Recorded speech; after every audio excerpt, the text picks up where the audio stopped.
ಜಿಟಿ mall ಬಳಿ ಕನ್ನಡ ಪರ ಸಂಘಟನೆಗಳಿಂದ ಪ್ರತಿಭಟನೆ ಆಗ್ತಾ ಇದೆ. ನಿನ್ನೆ ಪಂಚೆ ಧರಿಸಿ ಬಂದ ರೈತನಿಗೆ ಅವಮಾನ ಮಾಡಿದ್ದಕ್ಕೆ ಈ ಆಕ್ರೋಶವನ್ನ ವ್ಯಕ್ತಪಡಿಸಲಾಗ್ತಾ ಇದೆ. Bigg Boss celebrity Rupesh Rajanna ಈ ಪ್ರತಿಭಟನೆಯ ರೂವಾರಿ. ರೈತರಿಗೆ ಮಾಲೀಕರು ಕ್ಷಮೆ ಕೇಳುವಂತೆ ಮಾಲ್ನ ಮುಂದೆ ರೂಪೇಶ್ ರಾಜಣ್ಣ ಧರಣಿ ಕೂತಿದ್ದಾರೆ. ಪಂಚೆಗೆ ಅವಮಾನ ಮಾಡಿದ್ದ ಮಾಲ್ಗೆ ಧಿಕ್ಕಾರ ಕೂಗಿ ಆಕ್ರೋಶ ವ್ಯಕ್ತಪಡಿಸಲಾಗ್ತಾ ಇದೆ. ಮನುಷ್ಯತ್ವ ಮರೆತ ಮಾಲ್ ಸಿಬ್ಬಂದಿಗೆ ಧಿಕ್ಕಾರ ಅಂತ ಆಕ್ರೋಶವನ್ನ ವ್ಯಕ್ತಪಡಿಸಲಾಗ್ತಾ ಇದೆ. ಅವರ ಜೊತೆ ಬೇರೆ ಕನ್ನಡ ಪರ ಕಾರ್ಯಕರ್ತರು ಕೂಡ ಇರೋದನ್ನ ಗಮನಿಸ್ತಾ ಇದ್ದೀರಿ.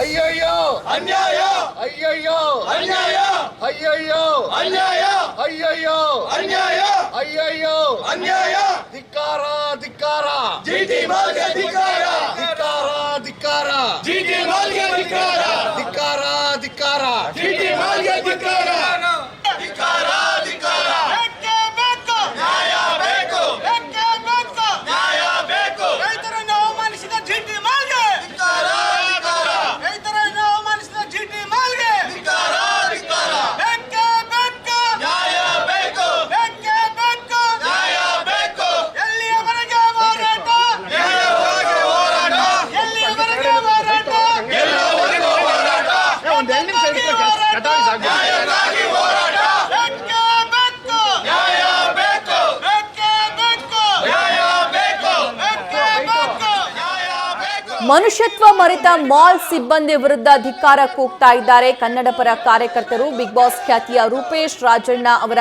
ನೇತೃತ್ವದಲ್ಲಿ ಆಗ್ತಾ ಇರುವಂತಹ ಪ್ರತಿಭಟನೆ ಇದು. ನಿನ್ನೆ ಆಗಿರುವಂತಹ ಘಟನೆ, ನಾಗರಾಜ್ ಅನ್ನೋರು ತಮ್ಮ ತಂದೆಯನ್ನ ಕರ್ಕೊಂಡು ಬಂದಿರ್ತಾರೆ. ಪಕ್ಕಾ ಈ ಹಳ್ಳಿಗಾಡಿನ ರೈತರವರು ತಲೆಗೆ ಪೇಟ ಕಟ್ಕೊಂಡು, ಜುಬ್ಬಾ ಹಾಕೊಂಡು, ಪಂಚೆ ಕಟ್ಕೊಂಡು ಬಂದಿದ್ದಾರೆ. ಆದ್ರೆ ಆ ಮಾಲ್ ಸಿಬ್ಬಂದಿ ಸೆಕ್ಯೂರಿಟಿ ಈ ಪಂಚೆ ಕಟ್ಕೊಂಡ್ಬಂದ್ರೆ ಒಳಗಡೆ ಬಿಡೋದಿಲ್ಲ, ಪಂಚೆ ಬಿಟ್ಟು ಪ್ಯಾಂಟ್ ಹಾಕೊಂಡ್ಬಂದ್ರೆ ಒಳಗಡೆ ಬಿಡ್ತೀವಿ ಅಂತ ಹೇಳಿ ವಾದ ಮಾಡ್ತಾರೆ. ಸುಮಾರು ಅರ್ಧ ಗಂಟೆ ಅವ್ರಿಗೆ ಹೊರಗಡೆನೆ ಕಾಯಿಸ್ತಾರೆ. ಅದಾದ ನಂತರ ಬೇಸತ್ತ ಆ ವ್ಯಕ್ತಿ ಏನಿದ್ದಾರೆ ಅವರು ವಿಡಿಯೋ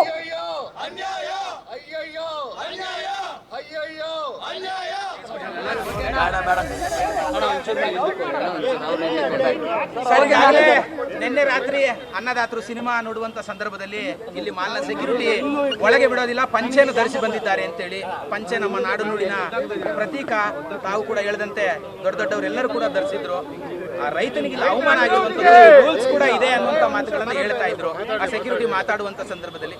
ಇಂಥದ್ದೊಂದು ರೂಲ್ಸ್ ರಾಜ್ಯದಲ್ಲಿ ಯಾವಾಗ ಜಾರಿ ಆಯಿತು ಅಂತ ಸರ್ ನನಗೆ ಒಂದು ಅರ್ಥ ಆಗ್ತಾ ಇಲ್ಲ. ಈ ಮುಂಚೆ ಒಂದು ಮೆಟ್ರೋದಲ್ಲೂ ಇದೇ ರೀತಿ ಪಂಚೆ ಹಾಕೊಂಡು ಬಂದವರಿಗೆ ಒಳಗಡೆ ಬಿಡೋದಿಲ್ಲ. ಪಂಚೆಯನ್ನು ಹಾಕುವಂಥವ್ರು ಯಾರು? ನಮ್ಮ ನಾಡಿನ ರೈತರು. ಜೊತೆಗೆ ಬಂದು ಪಂಚೆ ಬಂದು ಶರ್ಟು ಪಂಚೆ ಇದು ನಾವು ಸಭೆ ಸಮಾರಂಭಗಳಲ್ಲಿ ಹಾಕ್ತೀವಿ, ನಮ್ಮ ನಾಡಿನ ಸಂಸ್ಕೃತಿಯ ಪ್ರತೀಕ ಅದು.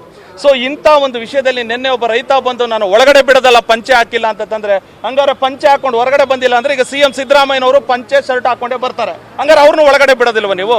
ಅಣ್ಣವರು ಯಾವ್ದನ್ನ ಪ್ರತಿನಿಧಿಸಿದ್ರು? ಯಾವತ್ತಾರು ಪ್ಯಾಂಟ್ ಹಾಕಿದ್ರು ಅವರು ಪಂಚೆ ಮತ್ತು ಶರ್ಟ್ ಅನ್ನ ಹಾಕೊಂಡು ಈ ನಾಡಿನ ಸಂಸ್ಕೃತಿಯನ್ನ ಉಸಿರಿರೋ ತನಕ ಕಾಪಾಡಿದ್ರು. ಅಂತೆ ಪಂಚೆ ಸಂಸ್ಕೃತಿಯನ್ನ ಇಲ್ಲಿ ಅರ್ತಕ್ಕಂಥ ಯಾರೋ ಸೆಕ್ಯೂರಿಟಿ ಸಿಬ್ಬಂದಿ, ಯಾರೋ ಮ್ಯಾನೇಜರ್ ನಾವು ಬಿಡೋದಿಲ್ಲ ಅಂತ ಹೇಳ್ತಾ ಇದ್ರಲ್ಲ, ಈಗ ನಾವು ಪಂಚೆ ಸೆಟ್ ಹಾಕೋ ಬಂದಿದ್ದೀವಿ, ಅವ್ರಿಗೆ ತಾಕತ್ತಿದ್ರೆ ತಡಿಲಿ, ಈಗ ನೋಡ್ತೀನಿ ನಾವು ಒಳಗಡೆ ಹೋಗ್ತೀವಿ, ಈಗ ಒಳಗಡೆ ಹೋದ್ ನಾವು ಬಿಡೋದಿಲ್ವ ನೋಡ್ತೀವಿ. ಇದು ಖಂಡಿತವಾಗ್ಲೂ ಖಂಡನೀಯ ಸರ್. ಈ ತರದ ಒಂದು ತುಗುಲಕ್ ದರ್ಬಾರು ಇಲ್ಲ ಯಾವ್ದಾದ್ರು ಆದೇಶ ಇದೆಯಾ? ಕೊಡ್ಲಿ ಮಾಲವರು ಸರ್. ಈ ತರ ಪಂಚೆ ಹಾಕೋ ಬಂದವರಿಗೆ ಒಳಗಡೆ ಬಿಡೋದಿಲ್ಲ ಅಂತ ಏನಾದ್ರು ಆದೇಶ ಇದ್ರೆ ಆದೇಶ ಕೊಡ್ಲಿ. ರಾಜ್ಯದಲ್ಲಿ ಯಾವುದೇ ಮಾಲ್ಗಳಲ್ಲೂ ಕೂಡ ಕನ್ನಡಿಗರು ಎಲ್ಲೂ ಸೆಕ್ಯೂರಿಟಿಗಳಿಲ್ಲ. ಕನ್ನಡದ ಪರಂಪರೆ ಏನು, ಸಂಸ್ಕೃತಿ ಏನು, ಇದು ಯಾವುದರ ಅರಿವಿಲ್ಲದಂತ ಉತ್ತರ ಭಾರತದಂತ ಸೆಕ್ಯೂರಿಟಿಗಳನ್ನು ಇಲ್ಲಿ ನೇಮಕ ಮಾಡ್ಕೊಂಡಿದ್ದಾರೆ.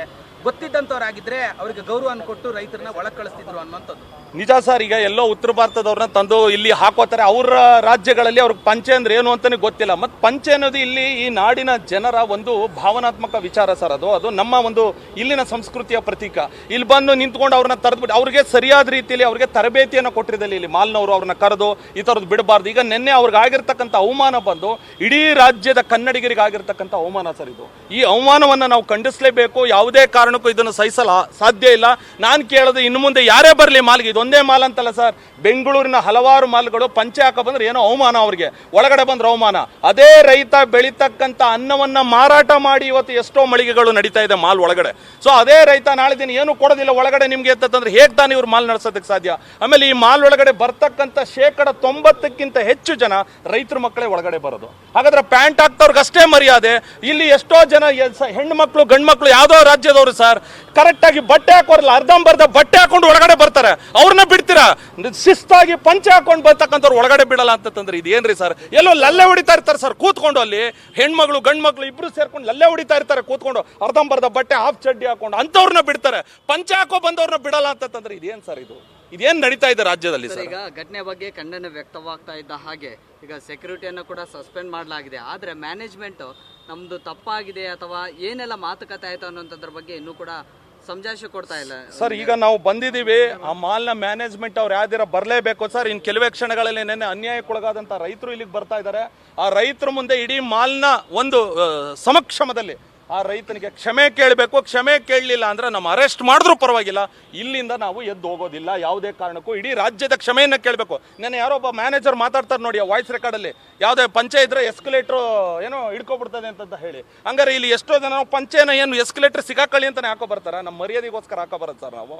ಆದ ಕಾರಣ ಮ್ಯಾನೇಜರ್ ಯಾರಿದ್ದಾರೆ, ಮ್ಯಾನೇಜರು ಮತ್ತು ಮಾಲ್ಗೆ ಸಂಬಂಧಪಟ್ಟವ್ರು ಮುಖ್ಯ ಸ್ಥಾನದಲ್ಲಿ ಯಾರಿದ್ದಾರೆ ಅವರು, ಆ ರೈತ ಇನ್ನೇನು ಕೆಲವೇ ಕ್ಷಣಗಳಲ್ಲಿ ಬರ್ತಾ ಇದ್ದಾರೆ, ರೈತನಿಗೆ ಅವ್ರು ಕ್ಷಮೆ ಕೇಳೋವರೆಗೂ ಇಲ್ಲಿಂದ ನಾವು ಯಾವುದೇ ಕಾರಣಕ್ಕೂ ಎದ್ದೋಗೋದಿಲ್ಲ ಸರ್, ಇದು ಖಚಿತವಾಗಿ. ಮತ್ತೆ ಮಾಲ್ ಅವರು ಸ್ಪಷ್ಟೀಕರಣ ಕೊಡಬೇಕು, ನಿನ್ನೆ ಆಗಿದ್ದಂತೆ ಈ ಘಟನೆಗೆ ಕಾರಣ ಏನು, ಯಾರ ಕಾರಣ. ಮೇಲೆ ಇಲ್ಲಿ ಎಲ್ಲಿ ನೋಡಿದ್ರು ಕನ್ನಡದವ್ರಿಗೆ ಅವಕಾಶ ಕೊಡಲ್ಲ ಸರ್ ಸೆಕ್ಯೂರಿಟಿ ಅವರು. ಅವ್ರಿಗೆ ಏನಂದ್ರೆ ಏನು ಅಂತಾನೆ ಗೊತ್ತಿಲ್ಲ, ಅವ್ರನ್ನ ಕರ್ಕೊಬಂದಿದ್ದು ಪದೇ ಪದೇ.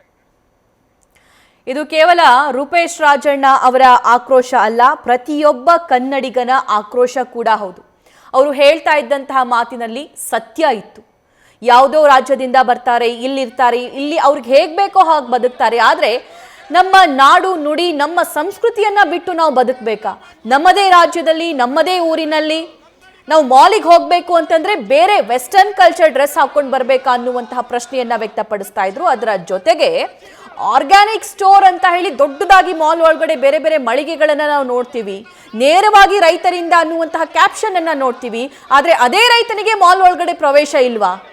ಮಾಲ್ನ ಸಿಬ್ಬಂದಿ ಹೊರಗಡೆ ಬಂದು ಸಾರಿ ಕೇಳಬೇಕು, ಕ್ಷಮೆ ಯಾಚಿಸಬೇಕು ಅಂತ ಆಗ್ರಹಿಸ್ತಿದ್ದಾರೆ. ಮುಂದೆ ಏನೆಲ್ಲ ಬೆಳವಣಿಗೆ ಆಗ್ತಿದೆ ಅನ್ನೋದ್ರ ಬಗ್ಗೆನೂ ಕೂಡ ಸಾಕಷ್ಟು ಕುತೂಹಲ.